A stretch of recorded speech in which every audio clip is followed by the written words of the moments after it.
Hello అండి, welcome to our channel. ఎలా ఉన్నారు అందరూ? బాగున్నారా? ఇంకా నుంచి డైలీ ఒక వీడియో అయినా పోస్ట్ చేయాలి అనుకుంటున్నాను. వ్యూసే రావడం లేదండి. ఆల్రెడీ నాకన్నా వెనక వచ్చిన ఛానల్స్ అన్నీ మానిటైజేషన్ అయిపోయి ఉన్నాయి. నేను 1 ఇయర్గా ఛానల్ పెట్టున్నాను కానీ ఇంతవరకు మానిటైజేషన్ అవ్వలేదు. అసలు వాచ్ అవర్సే కంప్లీట్ అవ్వలేదన్నమాట.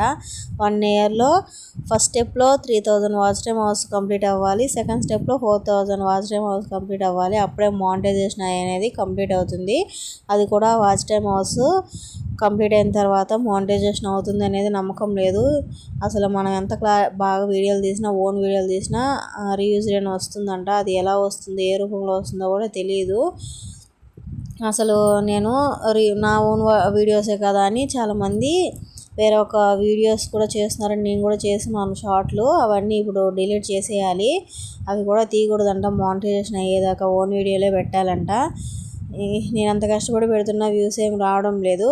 సరే ఓకే.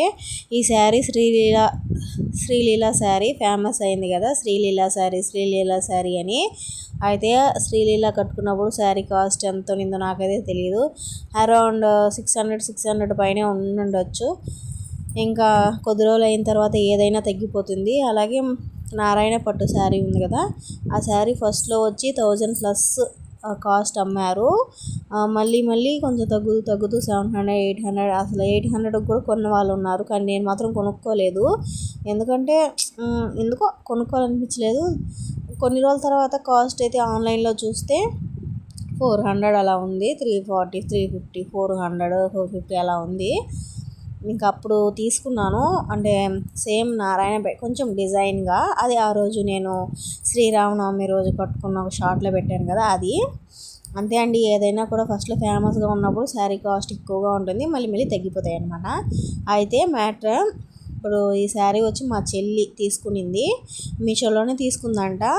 క్వాలిటీ కొంచెం తక్కువగానే ఉంది. అంటే అంతగా ఏమి అంత హై క్వాలిటీ ఏం కాదు, కానీ బెటరే. ఆ కాస్ట్కి ఆ క్వాలిటీ అనేది బెటరే అని నా ఫీలింగ్ అనమాట. ఇంకా ఈ శారీ తెచ్చుకుని కూడా 2 months అవుతుంది. నేను 9th monthలో పాపకి 9th monthలో వెళ్ళాను అమ్మ వాళ్ళ ఇంటికి. అప్పుడు తను వచ్చింది, అప్పుడు ఇచ్చిందనమాట. ఈ శారీ నువ్వు తీసుకోలే అని చెప్పి ఇచ్చింది. సరే అని ఇంకా తీసుకున్నాను. బ్లౌజ్ అయితే స్టిచ్చింగ్ చేయించుకోలేదు. నేను రెగ్యులర్గా బ్లౌజులు స్టిచ్చింగ్ చేసుకునే అక్క దగ్గర ఇద్దాము అనుకున్నాను. కానీ నేనే స్టిచ్చింగ్ ఇంకా చేసుకున్నాను కదా, మనమే కుట్టేసుకుందామని కుట్టేసుకున్నాను. అసలు నేను కుట్టిన దానికి ఆవిడ కూడా అంత పర్ఫెక్ట్గా ఏం కుట్టదు. మనం ఎలా కుడతామో అలా కుడుతుంది. అసలు నేనే దానికన్నా బెటర్ అని నా ఫీలింగ్. అందుకని నేను రోజులు వెయిట్ చేశాను. చాలా బ్లౌజుల మీద ప్రయోగాలు చేసిన తర్వాత ఇంకా కుట్టదాంలే అనేసి అనుకున్నాను. ఇంకొక 3 శారీస్ ఉన్నాయి. ఇంకొక బ్లూ కలర్ శారీ ఉందండి, అది మా అమ్మమ్మ తీసిచ్చింది.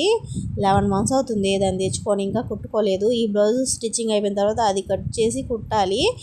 ఇంకా దీని కటింగ్ వీడియో తీద్దాం అనుకున్నాను, కానీ నా దగ్గర ఈ సెల్ఫీ స్టిక్ ఉంది, అది కొంచెం బెండ్ అవ్వడం లేదు వీడియోకి. ఇంక నేను కొలతలన్నీ పెట్టేసిన తర్వాత మా హస్బెండ్ని పట్టుకోమని చెప్పి నేను వాయిస్ ఓవర్ ఇస్తూ ఎలా కొలతలు తీసుకున్నాను ఏంటి అనేది వీడియో తీశాను. పర్ఫెక్ట్గా కొలతలు బాగా అర్థమవుతాయండి. బ్లౌజ్ చూడండి, లింక్ ఇస్తాను. బాయ్.